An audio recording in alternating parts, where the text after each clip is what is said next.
Hello everyone and welcome back to the Review or Die podcast with me, Risergick, and as always joining me is Toby. Hi guys. So we're back again and with I think it's already out, isn't it?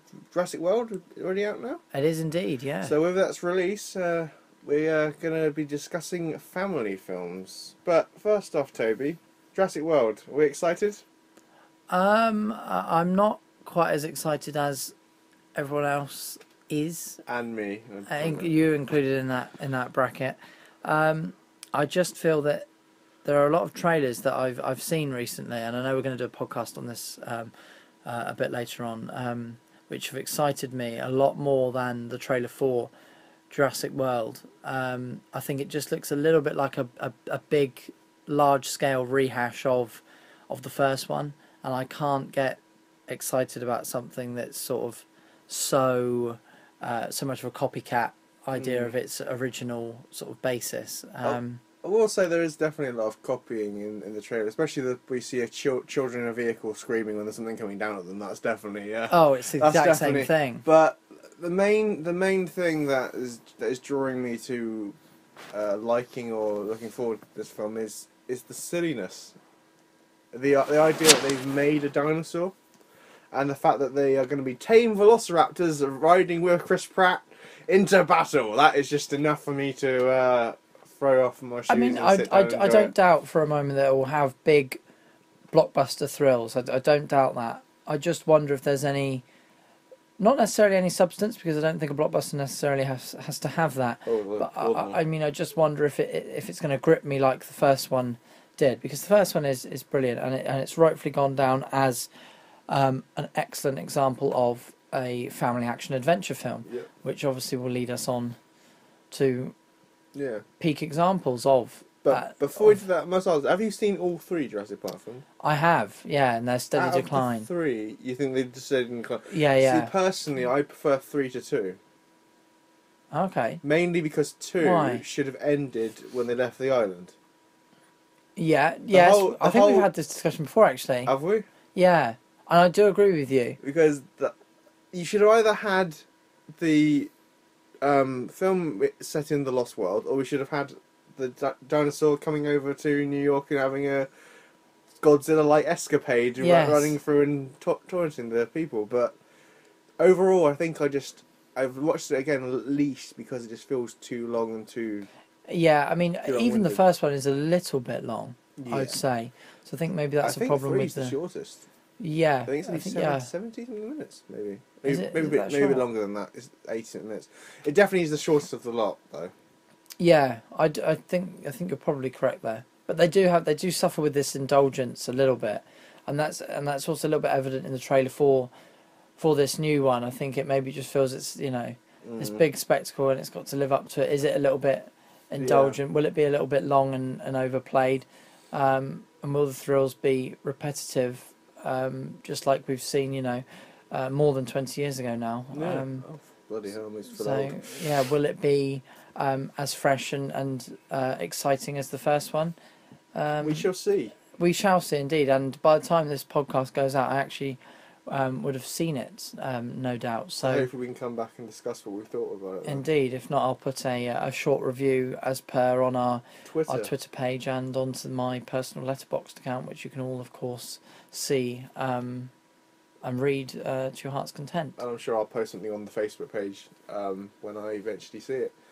But yeah, carrying on from the point that we started with, so any choices for, say, best or one of your favourite family action adventure films? Yeah, it's tough, isn't it? Because it's quite a broad genre. It definitely. We'll try and rule out the animated things like Lego Movie, which we both know we love. Yeah, I know we've said this in the build up to this podcast today, that we'd been thinking, what is a great example of family adventure, action adventure, particularly films, and a lot of anime and animation does fall into that category. Yeah, I think like Spirited Away and Howl's Moving Castle are definitely family films, but are they more animation? Well, they are animation, but what do you clarify them as? So if we stick with live action, personally, I think... You don't have to have a favourite because it's going to be too vague to get one. What's the first one that jumps to your mind? Well, I was thinking Indiana Jones and the first three of them, really. Yeah. Yeah, Because we won't count classic. Crystal Skull. No, we will. Yeah, and that's the problem. That's probably another reason why I have this sort of underwhelming sort of emotion towards the trailer, because it's happened with another of Spielberg's classics. Will it happen again? And I don't want that to be the case. But I mean, it's out there now. There's nothing I could have done to stop Is it. Spielberg on Jurassic World? I think he's in an executive producer role. Right. So he's not directing, but he's in an executive producer role. So as far as favourite films in that genre would go, yes, I do like the Indiana Jones films. I think they're really good. I mean, I would also, if we're looking at family action adventure, I'm not sure these are really. I'd say these are family adventure films rather than action adventure. So something like Where the Wild Things Are. Yeah, that was definitely a good pick. Big Fish by Tim Burton. Yeah, I'd go for that one. I think that's an excellent adventure movie. And then maybe I've just forgotten what it's called now. Lemony Snicket, a series of unfortunate events. I wish they'd made more. I really do. I love Jim Carrey. Because I know it got a little bit of a critical panning, but I thought it was excellently. I think it was one of his best films. He's really good in it, isn't he? Yeah. He gets to be the villain. We like Jim Carrey as a villain. Yeah, it's a little bit of an episodic sort of. But the books were episodic. Yeah. They're very short, contained stories, as well as being a bigger thing. So I mean, they would be my choices. As for a sort of solely a family action film, you'd have to come back to me and have a think. But I'll ask you, and then I'll get my brain working whilst I'm listening. Family adventure. I mean, you mentioned Indiana Jones, one of the classics of adventure films. For me, I'm going to have to mention Back to the Future trilogy. Yes, and criminally, as a wannabe film buff, I haven't seen a single one of them. You've not seen a single one of them? I know. That's awful, and I'm aware of that. They come on every Christmas as well, so I really have all three of them. I really have no excuse. You get one Christmas Eve, one Christmas Day, and one Boxing Day. You get the whole trilogy. And I've got them. If you want to borrow them and watch them, go ahead, because they are great films. Another classic I'd have to mention is Never-Ending Story. Again, you haven't seen. Awful. It's different. This time I get to talk about films you haven't seen. Yeah, this is a real role reversal. Never Story has had sequels, but the first three are ones I saw in my childhood. So the other ones, might be more, might be it. But it's just an adventure into sort of escapism. That's basically what the whole plot is. That some troubled young boy is reading this book and losing himself into this magical world. So what more could you ask for, really? About something a bit more recent, so about Flubber. Robin Williams' Flubber. Do you know? I would. Yeah, I think that's probably too family oriented. I don't think that's. Has it got the action adventure element? I don't know about to action, it? but it's definitely got adventure. I think it's got some adventure to it, because it's about a crazy scientist making. It's got some sadder moments, because do you remember the robot in it? The robot gets destroyed. Do you remember that? That was one of the heartbreaking moments. That is sad, actually. Yeah. Yeah, okay, so that's probably dovetails quite nicely with my choice of Where the Wild Things Are. Yeah, are then there's some perhaps. very deep and sort of emotional parts to that film, definitely. As for sort of family action, then maybe we could talk about particularly the first two Pirates of the Caribbean. Is it because do you say that because you don't like the third one? I hate the third one. Have you seen the fourth one? I haven't, no. See, the fourth one to me was better than the third one. The third one is god awful. It's long, it's indulgent, it's just a real. I don't hate it as you do, but my reason for liking the fourth one is because they got rid of William and Elizabeth. Okay. Hang on. We just have Johnny Depp, and we have the new character played by. I can't remember her name. It's a criminal. I can't remember her name, but. Yes. Yeah, I don't know. I haven't seen it. Watch it. Seriously, it's definitely it's definitely more fun than the previous film. Because the first two are very, very fun, and that's why I nominate them in these. But they've got a lot of large scale set pieces. Yeah. So that's why I nominate them in the action category as well as the adventure category. Saying that the fourth one then may be more adventure than action, because it doesn't have anything to do with the previous plot. It's a new plot. Okay. It's self-contained. There's no new trilogy. So maybe it's more adventure than action with the fourth one. Yeah, perhaps. But I mean, like action, because obviously the set pieces in Jurassic World are going to be expansive and spectacular.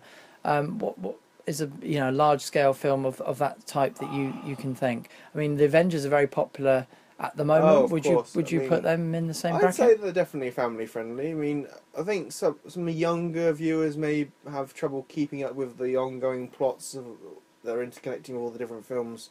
They may just like to see the pretty colours, to be honest. But I think definitely Guardians of the Galaxy, because it's a Great. standalone. Oh, I'd agree with you there. Brilliant family film. Actually, I think that's an excellent choice. That's a really good bar to set for Jurassic World, actually. Yeah. And We have that's Chris Pratt. yeah. Well, he carries over. If he Yeah. can carry over, even a modicum of the success that Guardians of the Galaxy was, both narratively, comedically, and in an action perspective, then Jurassic World would be I great. will say, getting the feeling from the trailer that he's the serious character, though, in Jurassic World. I wouldn't say he's going to be comedic. Yes. Yeah. Which may pose a very contrasting. It could be view quite on different, couldn't it? Yeah, I don't expect Jurassic World to be as light-hearted as Guardians was by any means. I mean, I think it'd be a bit of a down point if it was. Yeah, no, you are right. It's more aimed towards the spectacle than it is towards the comedic. Yeah. I think, but that would be my choice. I didn't. Yeah, that now you've said that, that's really cropped up as an excellent example of an action adventure film that's suitable for all. That's got good, good moments of fighting, good moments of comedy, good strong characters, and it all really interconnects and dovetails definitely nicely. some jokes just for the parents in there as well, I'm sure of it. There's definitely some that would be lost out on the children, but there for mum and dad. So there are examples, quite a wide-ranging mix, of course. So we've got everything from Guardians of the Galaxy to the Avengers, from Flubber to Pirates of the Caribbean. Yeah. We'd like to know your choices, of course. Get in touch, leave some comments in the comments section. Feel free to post on Twitter, post on the Facebook page, anything. Get in touch, and also if you've got any idea for your favourite genre you'd like us to discuss, some of our favourite films from the genre, or anything really, just drop us a line. And we'll be back soon with another podcast talking about trailers that we're excited for and films that we're excited for in the next coming 6 to 12 months. Of course. So don't forget, that's Review or Die on Facebook and Twitter, and on YouTube, of course, where you're hopefully watching this now. But until next time, that's it from me, Riser Geek. And from me, it's goodbye. Bye bye.